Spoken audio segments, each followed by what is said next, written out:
Hey hey, Hocus Pocus here. What's going on, everybody? This is the Minecraft Let's Play. Let's get things started. So today we are over in the original base, which is a surprise because we don't usually start here, I know that. Anyway, we're going to be taking a look at something today to see if it works. 1, 2, 3, 4. And as you can see, I've got a couple of leads already in my inventory, but I'm going to craft a couple more here. So if you didn't know how, you can just craft them like so. Very nice, very nice. Alright, so what I wanted to test out is if you can actually attach a lead to a villager. Never tried this before. Probably can't, I would say, because when you right click a villager, you know, it opens their trading interface. So I would imagine that that takes priority over a lead being attached to them, and therefore you cannot do it. So we are still going to head over there and see if it's true or not, but based on my logic, you shouldn't be able to do it. However, on the off chance you can, that is going to make our villager center over here hugely... Whoa. We have a lot of villagers. Anyway, as I was saying, if you can use leads on villagers, it's going to make things a lot easier around here. So let's just test it. Can I shift right click? No, see, it doesn't look like it. You can't just hook a villager up to a lead, unfortunately. That sucks. Anyway, you guys, I was going to work on the villager breeding system today, and I still might, but I was really hoping that those leads were going to work, if I'm totally honest with you, because I want to construct a way now that allows us to pull the villagers out of here and basically send them down into a sorting room that allows us to trade with them until we can... until we can verify whether or not they're worthy of keeping around. If they are, then we need to put them on a different minecart track that will send them to our trading center. If not, we put them on a minecart that sends them to their imminent doom. I think that sounds like a good thing to do. So, where are we going to build this thing? Probably the sorting center might just be behind it here. So we enter through there. And then the sorting center could be somewhere over here, I guess. But we're going to have to tear a few trees down here. So maybe I should get to work on that. And then catch up with you guys once I'm done. Alright, you guys. We are just starting the big dig here. Making progress towards a sorting center for our villagers down there. So essentially what we're going to be doing here is just digging a hole down again, like I did for the breeder itself. You know what? Let's turn these guys down. What would they be? Friendly creatures, maybe? Hopefully. Did that turn them down? Yeah, I think they're a bit quieter now. That's good. Okay, so, yeah, as I was saying, we are going to be digging down again. Oh, let me just take this zombie out. Hey! I don't know how he spawned, honestly, because I slept the last night away, so that's a bit strange. Anyway. Right, so, yes, let me actually finish my sentence for once. We're going to be digging down like we did for the breeder here, and we're going to line up with this block here. So let's just count how many we need to go down.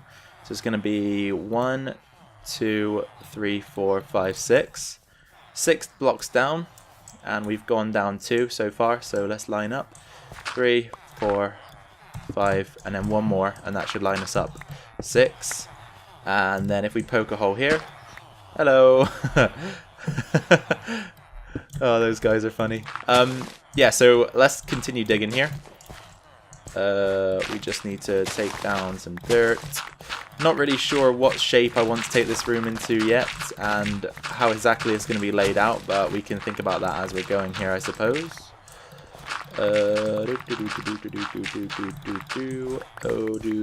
Okay, so actually I do want sort of like a holding cell in between the two areas here, so I think we should probably focus on that first. Let's just take down a few more blocks here. We're going to create, so what we essentially want to be able to do is push a villager into this holding cell, and then we want to be able to pick them up through a minecart. So I don't really know how this is going to work. I haven't played around with minecarts and collecting villagers in a long time, really. So we need to probably head over to our base and grab some resources. Alright guys, we're back with the resources required here, hopefully. So why don't we get down to do a bit of testing. Just going to knock out a few more blocks here so we've got the space that we require to do the work. Okay, so what I want to test is, Actually, we should probably, there's a couple more things I probably should craft before we go ahead and do this. So let me just hop out of this hole again. I want to craft some fence gates, or yeah, fence gates is what I'm after. So let's take some of that wood there and plunk it down. We want 2 of those, I believe. Yeah, 2 should be fine. Because I can't use doors here as a divider, otherwise it will spoil the farm. So we're going to have to go like this and use a couple of fence gates like so. And that's going to be where we release the villagers from. And then once they're out here, we want them to be confined to probably a space like this. So let's do that. Let's see if we can push a villager out into there so that I can actually test what I'm about to try here. Oh, is the sun about to go down? The sun is about to go down. Okay, so we're going to sleep in a second here just to avoid any spawns. But I've actually thought about this. We should probably do it like that so we can actually see the villager and make sure that they're in their desired location. Right, we should be safe here for a second. Okay, so if there's a villager close to that door, let's just push him out. It looks like there is. Okay, move guys, move. Thank you. Okay, out you go. There we go. So we've got one into our little holding cell there, or our temporary holding cell, I should say. Let's just board this up because I don't want to risk a zombie getting in there. That would be a disaster. And we can sleep the night away quickly just to reduce the risks around here of us being murdered or the villagers being murdered. Right, so we have our guy. He is right in there, and he's got a 1x1 space to move around in. So if we send a cart into that block there, is he going to get picked up? No. Alright, guy. Can I get you to move a bit closer to the wall, maybe? Let's see if we give him a little push. Oh, no. That didn't work. Alright, we need to maybe get back into the farm then and give him a little nudge towards the back of the cell. Or, sorry, the front of the cell, I should say. And see if that changes anything. Hopefully it will. Okay, let's give him a little nudge. Okay, see, it doesn't seem like that works anymore. I'm pretty sure that in an older rendition of the game, you could actually collect a villager through a block like that as long as it was in the corner. We'll give it another try. We'll push the cart over towards him and see if that makes any difference. Oh, okay. Okay, so it does work, but it's very temperamental. That could be an issue. I don't really have any way to solve that either. That's the bad thing. Oh, guy, what are you doing? Okay, so he's a cartographer, so I'm not really too fussed about what happens to him, to be honest. I suppose we could run the track directly into that block and place glass over their heads. So if we... Yeah, actually, that's a good idea. That's a good idea. Let's just let this guy run free. I'm not really concerned about what happens to him, as I said. So if we get rid of a few blocks here, head up and see if we've got any stone brick for the flooring, because that is the block of choice, I think, at the moment. Do we have any? Or at least some stone? We do have stone. Oh, we actually have some stone brick, so let's grab that. Okay, so let's put a piece of stone brick down there, like so. Then we're going to go with... whoa. We're going to go with... The walls are going to use the grey palette that we like to go with in most of our designs here. So let's just choose a few blocks that haven't been used too frequently around here. Some andesite there will work. That can go there. That can go there. Why is this so difficult for me at the moment? Let's get some gravel there. We'll go with another piece of andesite there. And then over here, we'll just do a double cracked. Okay, so that is the holding cell. And then the carts are going to run directly into that block there. Or at least like so for now. And then we'll probably actually need to extend it out by one more. So let's just do that right now. Let's try and make this as quick as possible. I need more gravel, please. There we go. Thank you.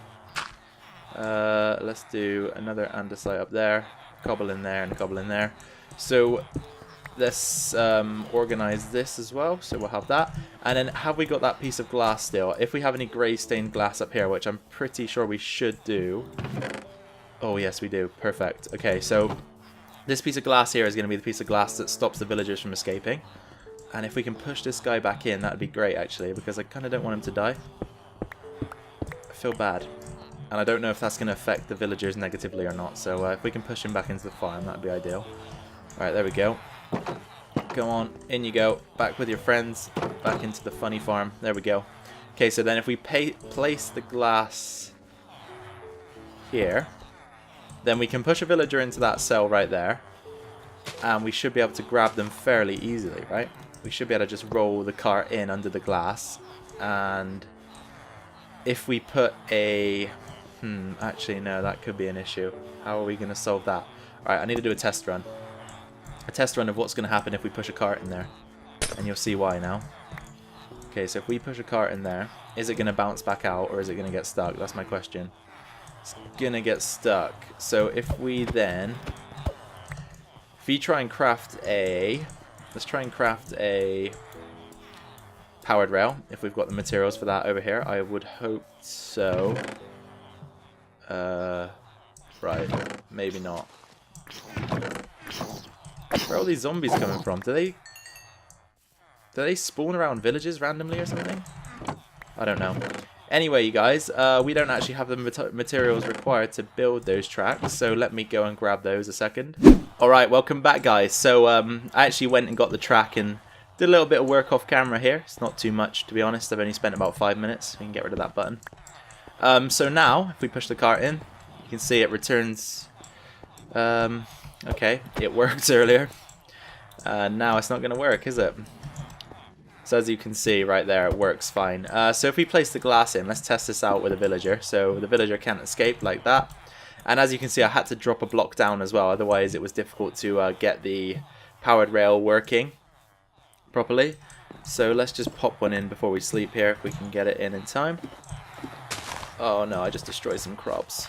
Wow, that's bound to happen a few times, wasn't it, whilst working here. Okay, so he's in the cell, which is good.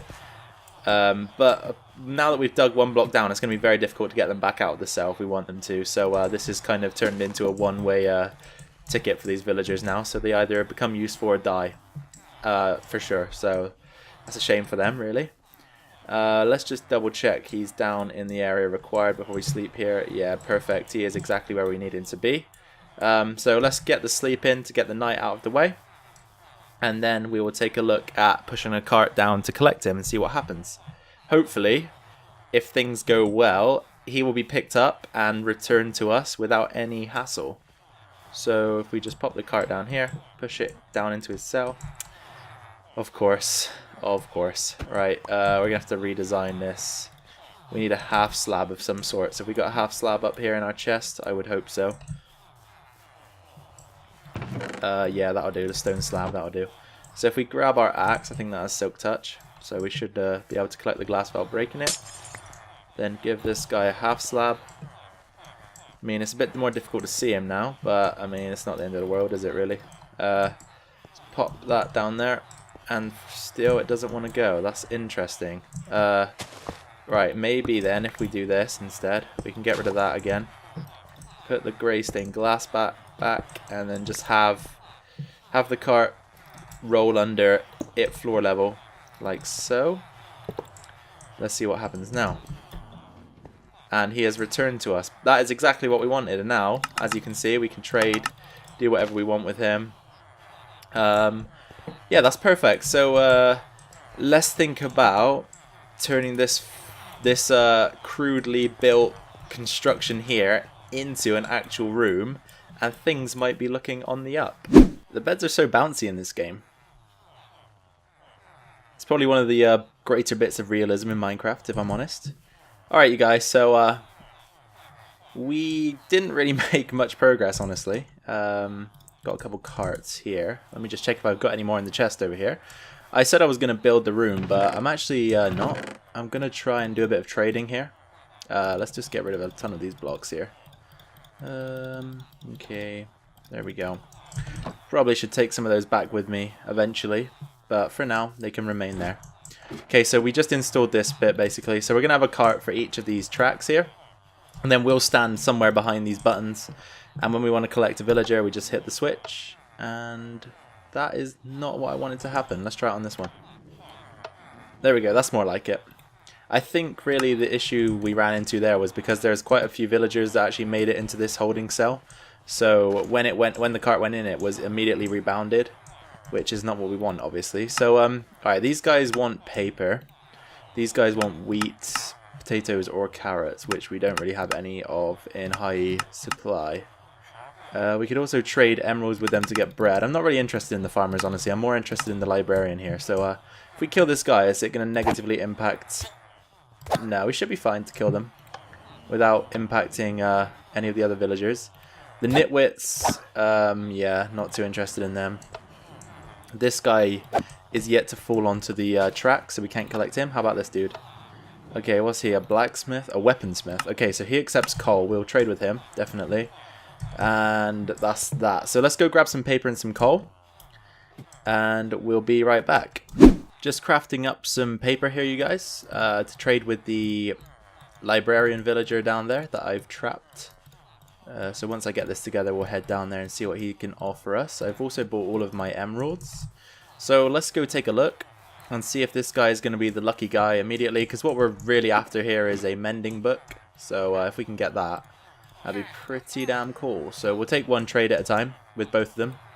Just see if they unlock immediately. So as you can see, the librarian has unlocked a new trade. Let's see what it is. So he's got lure 3. He's got 9 books for an emerald, 12 for a compass, and 3 for a bookshelf. So let's just do the paper trade with him again. See if that unlocks any new trades. And then the weaponsmith is willing to trade us a knockback 1 sword. Let's see if he can unlock any more. How about this guy? Did he unlock more? No, he needs to do another trade. So let's dump some more paper in there for him. There we go. And the weaponsmith is now selling a fortune 1 unbreaking 2 axe for 10 emeralds. Sharpness 2 sword for 15. You can also trade 4 diamonds for an emerald, and those aren't great. What I'm going to have to do is I'm going to have to go onto the wiki and analyze the best outcomes in terms of trades, because obviously I want to... oh my god, he's trying to make babies here. But I want to see what the most efficient trade is for each villager type, and then we can maybe write that down somewhere, just so that we have a reference point. Okay, so now is this guy... No, he still hasn't unlocked anything for me, so let's trade him again. Let's trade him the paper again. We're going to have to build a large-scale sugarcane farm sometime soon, because we are running out of it very quickly here, as you can see. Let's take another trade on this guy as well. So you still haven't unlocked any new trades for me, friend. Let's try a bookshelf trade then. If I take a bookshelf from you, are you going to unlock new trades? Yes, you are. So let's just let him calm down here a second and see what he's got for us now. So 2 written books for an emerald, 11 emeralds for a clock, 1 emerald for 3 pieces of glass. Okay. Let's trade him some more paper. Come on, dude. I want some enchanted books. I don't want any of this rubbish that you're trying to offer me. How about this guy now? What's he got? Okay, he's still on the axe. So let's give him some more coal. And as you can see, the librarian as well has unlocked a new trade. So let's see what that is. So glass, and now he's got lure 2. Okay, so that might be his final trade. I'm not entirely sure, but it's possible that's his final trade. This guy still needs to unlock, so let's give him another few pieces of coal. No? Okay, he wants more apparently. He's very greedy. Now? No? Alright. Have some more then. Okay, so that trade is now blocked. And he still doesn't want to unlock any new ones, so let's see what else we could give him. Right, I really don't want to take any of this other stuff from him, so I'd probably just forget about him. And I believe this librarian might also be maxed out as well. I guess we could try trading some more paper, just to double check. Is that good enough for you? Oh, okay, no, maybe he's not maxed out. Let's see what he has now. So, Fortune 3 for 12 emeralds. That actually looks like quite the deal, if I'm honest. Right, so in that case, we probably want to try and save this guy's life, right? How are we going to do that? Right here. If I undo this track, let's try and get him stuck under there. And then can I push him in any further, or is that not going to happen? See, I don't know now if the mobs would be able to get to him or not. I would assume no, but I don't really want to take that risk. So let's get the bookshelf he gave us and just pop it there. So he should be safe now in the glass. Hopefully nothing happens to him. This guy, on the other hand, I'm just going to leave out in the cold. the cold light of day, because why did... Oh, okay, so he's... Somehow I'm being pushed. How about if I break this? Okay, there we go. So now he's stuck again, which is good. That's exactly what we want. And we can replace the minecart. So hopefully mobs don't figure out how to press buttons, or his life could be over too. The weaponsmith I'm not too fussed about. I'm just going to leave him out in the elements, as I said. But you guys, I think that I'm going to end things here for this video. I'm glad we finally got this thing installed. And as you can see now, we have five exit points for the villagers to enter their cells, which is good. So we can essentially have 5 villagers at a time trading, which is nice. And we can unlock some of their good trades. And any of the willing villagers will stick around for our trading hall that we're going to build in the future, which is nice. So if you did enjoy watching today's video, you guys, be sure to drop a like. It just helps the channel out and allows me to gauge the sort of reaction I'm getting from my videos, which is always helpful. If you got any questions, any suggestions, or any comments, especially related to what we've looked at in today's episode, the villager system, if you got any questions, suggestions, or anything in general to say about that, be sure to drop it down in the comments below, and I will be sure to respond to you. And finally, if you're new around here, then why not hit the subscribe button? It's free after all, so it's not going to cost you anything. It's no hassle to you, and it will just allow you to stick around and basically run through this series with me and anything else I decide to post on the channel. So once again, guys, thank you very much for spending your time to watch the video today. It's always a pleasure to make these for you. Please take care of yourselves and your family. Have a good rest of the day, and I will see you all in the next video. Bye for now.